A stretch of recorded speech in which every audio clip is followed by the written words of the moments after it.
तो हेलो नमस्कार दोस्तों, कैसे हैं आप लोग। उम्मीद है बहुत अच्छे होंगे और पढ़ाई लिखाई भी अच्छे से कर रहे होंगे। आज हम जिस टॉपिक पर बात करने वाले हैं वो है गणित के गुणनखंड के सवाल।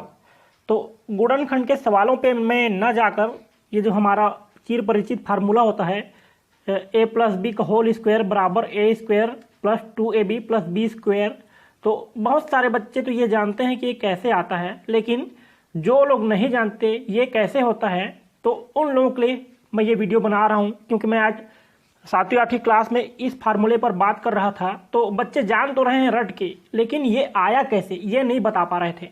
तो अगर आपको आता है तो आप स्किप कर सकते हैं वीडियो, और नहीं आता है तो आप देखिए। तो ये जो हमारा फार्मूला होता है a प्लस बी, ये कोष्टक के अंदर रहता है और बाहर में इसका 2 का घात रहता है। तो ये किस तरह से आता है, तो देखिए ये जो कोष्टक में a प्लस बी का होल स्क्वायर है, इसी को हल करने पर ये वाला आता है। अब ये कैसे आता है, इसके लिए हम क्या करेंगे। देखिए ये जो कोष्टक के अंदर a प्लस बी है, इसका घात 2 है, मतलब इतने का इतने से गुणा। ठीक है, किसी का घात 2 कब होता है, जैसे कि उदाहरण के लिए अगर a का घात 2 है, इसका मतलब होता है a का a से एक बार गुणा। ठीक है, ये a एक बार हो गया, ये 2 बार हो गया, तो इस तरह से हम a का घात 2 कर सकते हैं। उसी तरह से अगर ये इतना 2 बार हो जाए तो उसको हम उसका घात 2 कर सकते हैं। जैसे कि यहां मैं करके दिखाता हूं, ये a धन b, और जैसे यहाँ पे गुणा हो रहा था तो हम यहाँ भी गुणा कराएंगे, लेकिन हमें गुणा करने की आवश्यकता नहीं है। फिर कोष्टक में a धन b इस तरह से कर देंगे, तो इस कोष्टक का इस वाले कोष्टक के साथ गुणा का संबंध हो गया, और इनको हल करने पर इतना आएगा। देखिए कैसे हल करना है। यहाँ पे ये जो a धन b इस कोष्टक में है, तो यहाँ वाला a का गुणा एक बार हम अगले कोष्टक के a के साथ कराएंगे, और इसी a का गुणा अगले वाले कोष्टक के b से एक बार कराएंगे। a का गुणा एक बार a से, फिर इसी a का गुणा एक बार b से। जब इस a का गुणा इन दोनों में हो जाएगा, उसके बाद यहाँ की b का गुणा एक बार a से, फिर इसी b का गुणा एक बार b से, इधर वाले से। तो इस तरह से कराएंगे।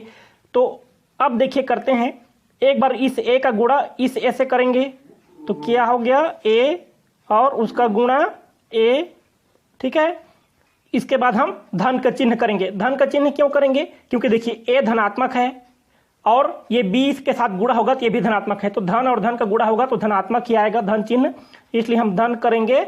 और a का गुणा b से, a गुणा b इतना होगा। एक बार इस a का गुणा इस a से हो गया a गुणा a, एक बार इस a का गुणा b से हो गया a गुणा b। फिर क्या करेंगे, अब इस b का गुणा a से कराएंगे, तो ये भी धनात्मक और ये भी धनात्मक है, तो धन और धन का गुणा होकर धन ही होगा, धन चिन्ह।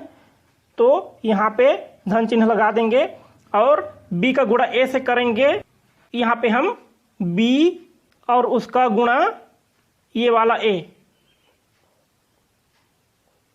फिर अगला क्या होगा, इस b का गुणा इस b से कराएंगे, दोनों धनात्मक है तो फिर से धन चिन्ह हो जाएगा, धन हो गया। b का गुणा b, b उसका गुणा b इतना हो गया। इसके बाद क्या करना है, इन दोनों को लिखते जाएंगे गुणा कर करके।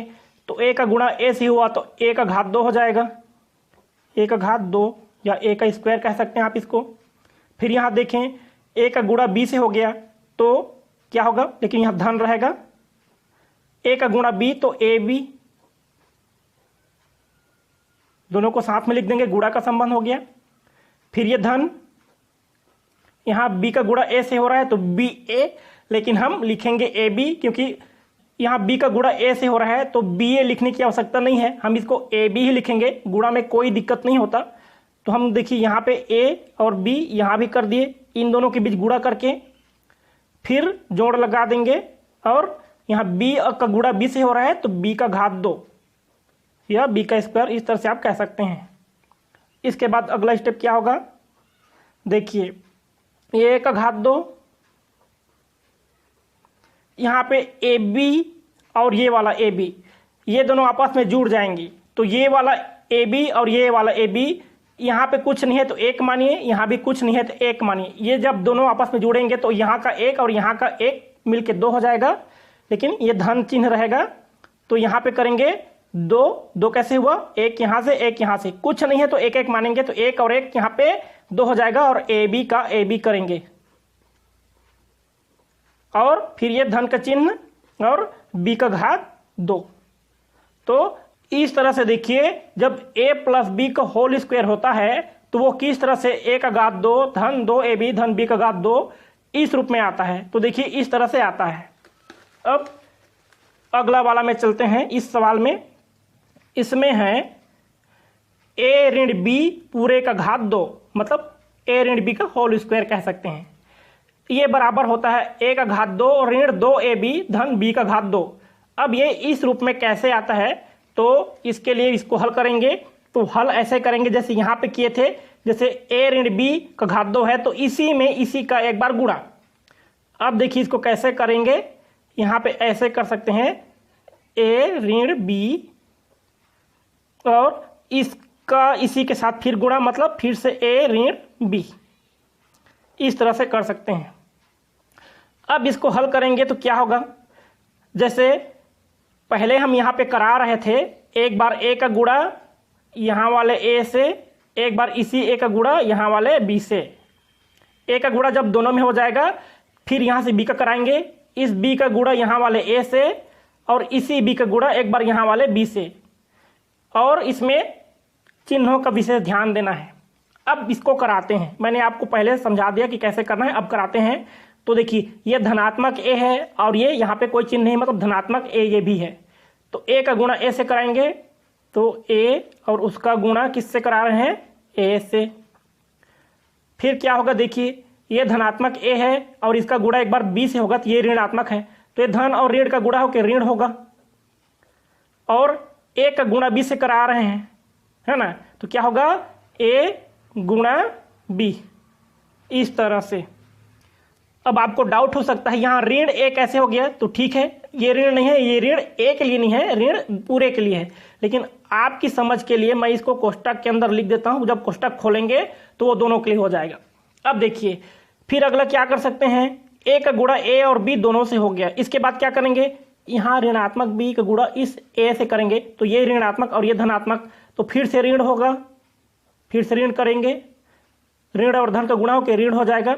और b और a का गुणा करेंगे तो क्या होगा, हम a गुणा फी a गुणा, या इसको अब समझने के लिए b गुणा a ऐसे भी कर सकते हैं, कोई दिक्कत नहीं, इसको बदल देंगे तो भी कोई दिक्कत नहीं होगा। अब देखिए अब यहाँ चाहे तो इसको भी कोष्टक में कर सकते हैं, नहीं भी करेंगे कोई दिक्कत नहीं है।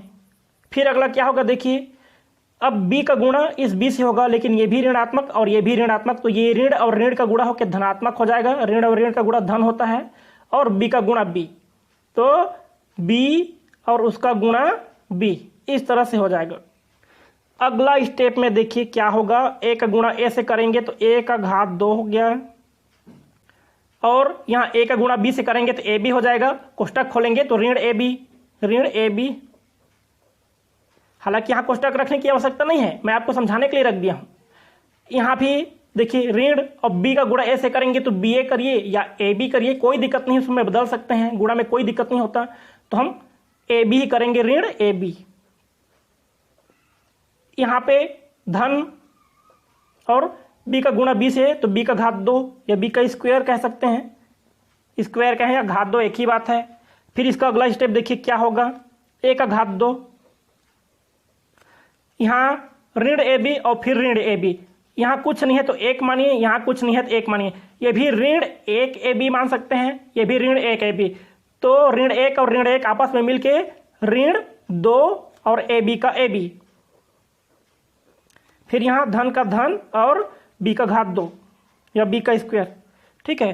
तो इस तरह से आप देखिए a ऋण b पूरे का घात 2, मतलब a ऋण b का होल स्क्वायर बराबर a का घात 2 या a स्क्वायर ऋण 2ab धन b स्क्वायर, तो इस तरह से होता है, ठीक है। तो ये इस तरह से आया, आपको समझ में आ गया होगा। दोस्तों एक तीसरा फार्मूला होता है, कोष्टक में a धन b, अगला कोष्टक में a ऋण b, इसके बराबर होता है a का घात 2 ऋण b का घात 2। अब ये कैसे होता है, तो देखिए सिंपल है। ये कोष्टक और ये कोष्टक दोनों के बीच में कोई चिन्ह नहीं, मतलब यहाँ गुणा का चिन्ह है, तो यहाँ वाले ए का गुणा एक बार ए से, यहाँ वाले ए का गुणा एक बार ऋण बी से, फिर यहाँ वाले बी का गुणा ए से और यहाँ वाले बी का गुणा एक बार ऋण बी से। जैसे पहले कराते थे वैसे करा देंगे। मतलब ये इस तरह से एक बार गुणा, उसके बाद इसके साथ एक बार यहाँ पे इसका गुणा एक बार यहाँ से और इसी का गुणा एक बार यहाँ पे। तो इस तरह से सिनेरियो बनता है गुणा करने में।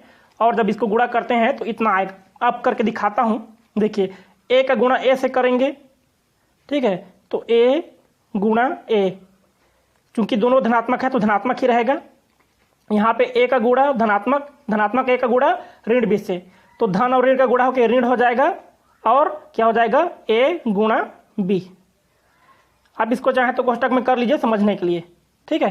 धन और ऋण का गुणा होकर ऋण होगा और ए और बी का गुणा हो रहा है, ऐसा समझिए। फिर अगला क्या है, ये धन बी और धनात्मक ए, इसका गुणा होगा तो धन और धन का गुणा होकर धन ही होगा। तो क्या करेंगे, यहाँ बी और उसका गुणा, आप ये वाला ए समझ लीजिए। फिर अगला क्या होगा, ये धनात्मक बी का गुणा ऋणात्मक बी से होगा, तो धन और ऋण का गुणा होकर फिर से ऋण हो जाएगा और बी का गुणा बी से। तो आप इसको चाहे तो कोष्टक में रख लीजिए, बी का गुणा बी से, इतना। अब देखिए अगला क्या होगा। अब इसको हल करते जाते हैं। तो ए का गुणा ए हुआ तो ए का घात 2 हो गया, ए का घात 2 हो गया। यहाँ पे देखिए ए का गुणा बी से होगा तो ए बी होगा, कोष्टक खोलेंगे तो ऋण ए बी, और फिर ये धन और ए का गुणा बी या बी का गुणा ए से, तो ए बी ही होगा, लेकिन ये धनात्मक ए बी होगा। फिर ऋण बी का गुणा बी से, तो बी का घात 2 हो जाएगा, कोष्टक खोलेंगे तो ऋणात्मक बी का घात 2 हो गया। इतना समझ में आया होगा।